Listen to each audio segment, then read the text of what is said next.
Hello दोस्तों, अगर आप लोग भी इस बार संस्कृत सब्जेक्ट में फेल हो गए हो लेकिन फिर भी आप लोग सप्लीमेंट्री के एग्ज़ाम देना चाहते हो तो इस वीडियो में हम आपको संस्कृत सब्जेक्ट में जो भी सप्लीमेंट्री के एग्ज़ाम में आपसे क्वेश्चन पूछा जाएगा वही मैं आपको इस वीडियो में बताने वाला हूँ। ये 100% ऑब्जेक्टिव लड़ जाएगा। अच्छे से आप लोग देखकर याद कर लीजिए।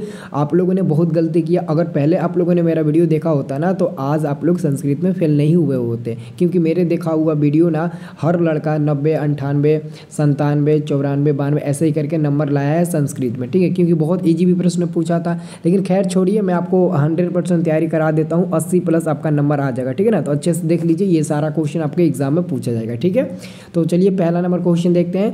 पहला नंबर क्वेश्चन है, शास्त्र मानवों को किसका बोध कराता है। ये क्वेश्चन आपसे पूछेगा तो आप लोग टिक लगाना, कर्तव्य अकर्तव्य। देखिए कर्तव्य अकर्तव्य इसमें दोनों छुपा हुआ है, कर्तव्य और अकर्तव्य दोनों छुपा हुआ है। अगर ऑप्शन में दिखे कर्तव्य और अकर्तव्य दोनों तो आप दोनों पर टिक लगाना, क्योंकि इसमें दोनों छुपा हुआ है, कर्तव्य अकर्तव्य दोनों। ठीक है ना, तो पहले का आंसर सी नंबर मिलेगा।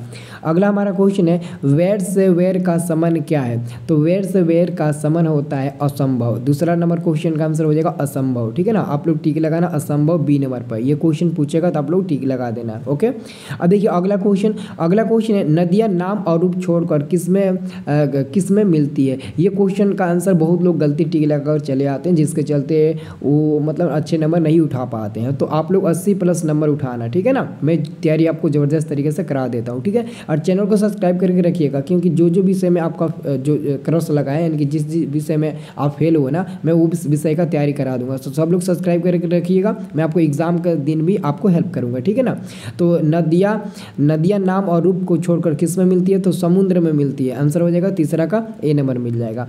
अब चौथा नंबर क्वेश्चन देखिए, महान से भी महान क्या है। तो महान से भी महान आत्मा होती है। महान से भी महान क्या होती है मेरे दोस्तों, आत्मा होती है। आंसर ए नंबर मिल जाएगा।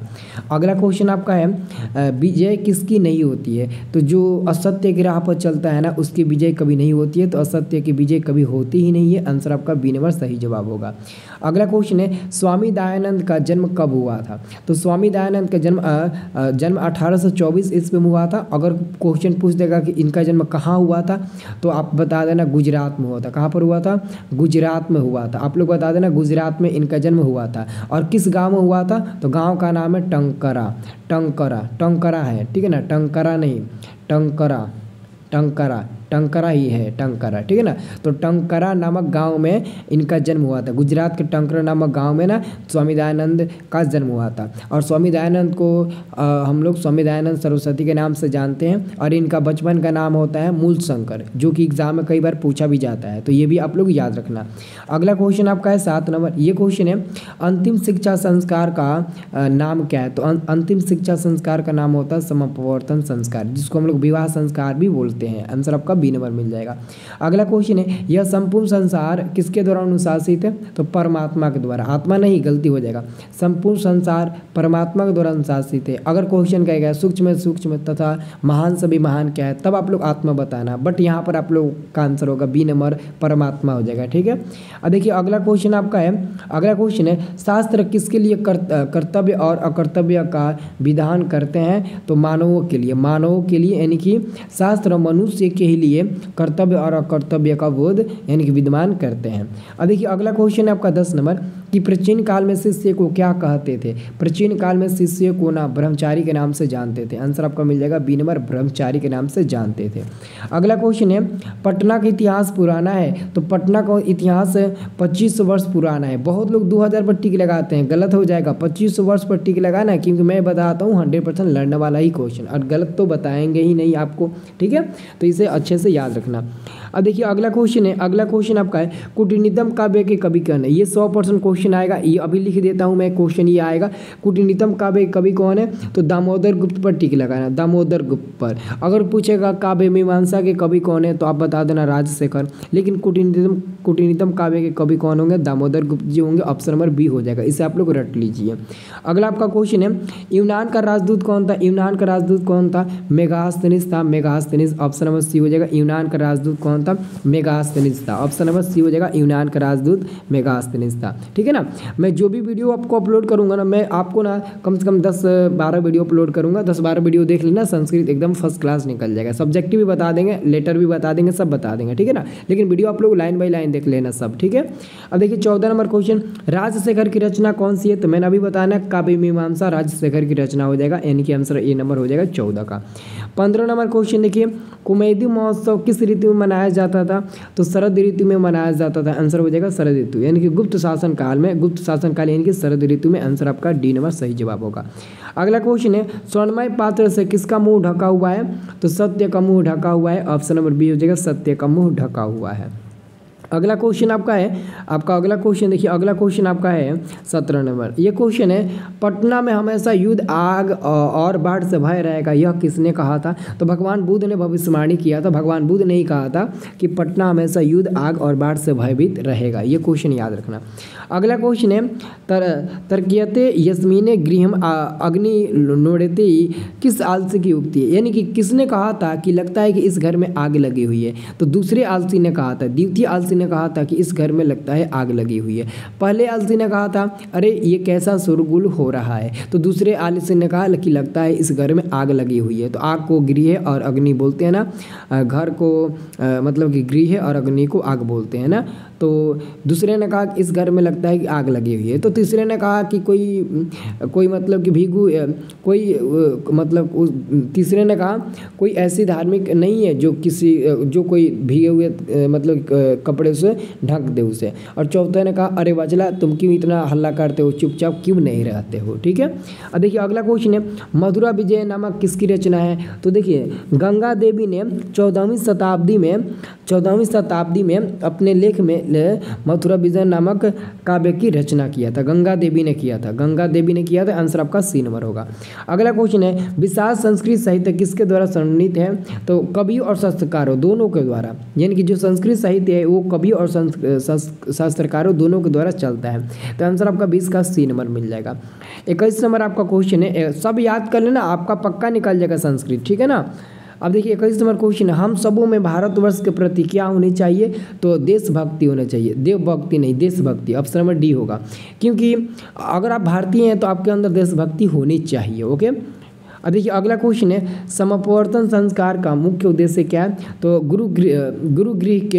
गुरुगृह के गृहस्थ जीवन में प्रवेश करना। ठीक है ना, प्रवेश करना। ये हमारा आंसर हो जाएगा ए नंबर वाला, आंसर सही जवाब हो जाएगा इसका ए नंबर वाला। आप लोग याद रखना, ये शायद क्वेश्चन हमको लगता है ना पूछा गया था इस बार 2024 के प्रथम या फिर द्वितीय पाली में क्वेश्चन ये पूछा गया था। और ये क्वेश्चन रिपीट करेगा, इसलिए मैं बता रहा हूँ, ये 100% रिपीट करेगा क्वेश्चन। ओके। अब देखिए अगला क्वेश्चन, विद्या की रक्षा किससे होती है? तो युग से होती है। बहुत लोग सत्य पर टिक लगाएंगे लेकिन गलत हो जाएगा, क्योंकि सत्य का मतलब होता है धर्म, यानी कि धर्म मतलब होता है सत्य। तो यहाँ पर हमारा विद्या की रक्षा आपको करना है तो युग से कर सकते हैं, सी नंबर आंसर होगा। अगला क्वेश्चन है, शास्त्रकारा पाठ में किसकी शैली है? प्रश्नोत्तर की शैली। आंसर बी नंबर मिल जाएगा, प्रश्नोत्तर की शैली है, बी नंबर आपका सही जवाब हो जाएगा। अगला आपका क्वेश्चन है 25 नंबर, अशांति के निवारण का उपाय किस पाठ में वर्णित है? तो विश्व शांति जो पाठ है ना, उसमें अशांति के बारे में वर्णन किया गया है। अब देखिए अगला क्वेश्चन 26 नंबर है, कर्णस्य दानवीरता पाठ किस ग्रंथ से संकलित है? तो कर्णभार रूपक से। ऑप्शन नंबर ए सही जवाब हो जाएगा, कर्णभार रूपक, याद रखना। अगला क्वेश्चन, हितोपदेश के रचनाकार कौन है? नारायण पंडित है। व्याघ्रपति कथा के ये लेखक भी है और इनका जो रचना है वो जो कृति है वो हितोपदेश है, और हितोपदेश के रचनाकार नारायण पंडित होंगे। ऑप्शन नंबर बी होगा। अगला क्वेश्चन, मंदाकिनी वर्णम पाठ में कुल कितने पद हैं? तो कुल 10 गो पद हैं। 10 दिया ना ऑप्शन नंबर डी में, तो 10 हो जाएगा। मंदाकिनी वर्णम पाठ में कुल 10 गो पद हैं। अगला क्वेश्चन है, स्वामी दयानंद का जन्म किस राज्य में हुआ था? तो ये तो मैंने आपको शुरू में ही बता दिया था, गुजरात में हुआ था, तो सी नंबर में दिया गुजरात। अगर पूछेगा इनका मृत्यु कब हुआ था, तो 1883 ईस्वी में बता देना। इनका मृत्यु 1883 ईस्वी में हुआ था। इन्होंने 1875 ईस्वी में आर्य समाज की स्थापना किया था मुंबई में। अगर क्वेश्चन पूछेगा कि आर्य समाज की स्थापना किसने किया था, तो स्वामी दयानंद सरस्वती ने, यानी कि स्वामी दयानंद ने। कब किया था? 1875 ईस्वी में। कहाँ किया था? तो मुंबई में, बता देना। मृत्यु कब हुआ? 1883 से इस पे मैं ये बता देना, ठीक है ना। मैं जितना बोल रहा हूँ ना उतना बात सुन लोगे ना तो तुम लोग 100 में 100 ला दोगे, लेकिन पता नहीं उतना लड़के क्यों नहीं सुनते हैं, ठीक है ना। जो सुनते हैं वो तो ला ही देते हैं। अगला क्वेश्चन है, राम परवेश राम को छत्रराम अध्ययन तप का उपदेश किसने दिया था? तो गुरु ने दिया था। आंसर सी नंबर मिल जाएगा, गुरु ने दिया था। अगला क्वेश्चन है, वनवास प्रसंग में राम सीता लक्ष्मण के साथ कहाँ पहुँचते हैं? चित्रकूट पहुँचते हैं। चित्रकूट, ऑप्शन नंबर सी होगा, चित्रकूट। ओके, अब देखिए अगला क्वेश्चन है, नरक के द्वार कितने प्रकार के होते हैं जिससे व्यक्ति का नाश होता है? देखिए नरक के 3 द्वार होते हैं नरक के, काम क्रोध लोभ। ये काम क्रोध लोभ, ये नरक के 3 द्वार होते हैं, यही होते हैं ना। हाँ, 3 ही द्वार होते हैं नरक के, ठीक है ना, जो व्यक्ति को नाश कर देता है। अगला क्वेश्चन, आधुनिक काल की संस्कृत लेखिकाओं में अति प्रसिद्ध कौन है? तो पंडिता छमाराव अति प्रसिद्ध है। आंसर सी नंबर मिल जाएगा, पंडिता छमाराव। अगला क्वेश्चन है, वस्तुतः इस समय संसार किस महासागर के मूल मध्य स्थित दिख रहा है? तो अशांति महासागर का। अशांति मतलब होता है कि गलत दुनिया में आज पूरा संसार दिख रहा है। अगला क्वेश्चन, परपीड़न किसके लिए होता है? तो पाप के लिए होता है। बहुत लोग पुण्य के लिए भी देते हैं लेकिन पाप के लिए होगा इसका आंसर। अगला क्वेश्चन है, ऋषियादि प्रणीत को क्या कहते हैं? तो कृतक कहते हैं। आंसर सी नंबर मिल जाएगा 36 का, याद रखना। अगला क्वेश्चन है, मीमांसा के दर्शन के रचनाकार कौन है? तो सुश्रुत होंगे ना, सुश्रुत होंगे। आंसर मिल जाएगा आपका डी नंबर मिल जाएगा। अगला क्वेश्चन है, प्राचीन काल में शिष्य को क्या कहा जाता था? प्राचीन काल में शिष्य को ब्रह्मचारी के नाम से जाना जाता था। आंसर बी नंबर सही हो जाएगा। अब देखिए अगला क्वेश्चन है, नीति श्लोका पाठ किस ग्रंथ से संकलित है? विदुर नीति से संकलित है। आंसर ए नंबर आपका मिल जाएगा 39 नंबर क्वेश्चन का। और 40 नंबर क्वेश्चन है, स्वामी दयानंद के बचपन का नाम क्या था? मैंने आपको शुरू में बताया था, स्वामी दयानंद के बचपन का नाम था मूल शंकर। मूल शंकर यानी कि सी नंबर वाला आपका सही जवाब हो जाएगा।